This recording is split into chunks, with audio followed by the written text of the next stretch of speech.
How to hide member in Telegram groups. Hey guys, welcome back to another episode. In this video, I'm going to show you the procedure on how you can hide member in Telegram group. So if you wish to hide the members in Telegram group, you have to follow the steps. First thing, make sure that the application is completely up to date. If not, head over to your respective Play Store and then update the application. After updating, click the open button and log in into your account.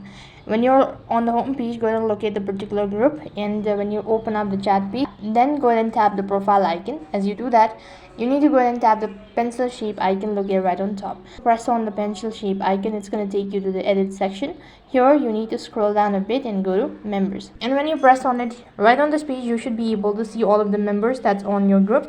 And to hide the member, you have to toggle the button that's right on top, and then you can see, in my case, I only happen to have some less number of members, so I'm unable to do it. So all you have to do is just toggle the button and you'll be able to hide member in Telegram group.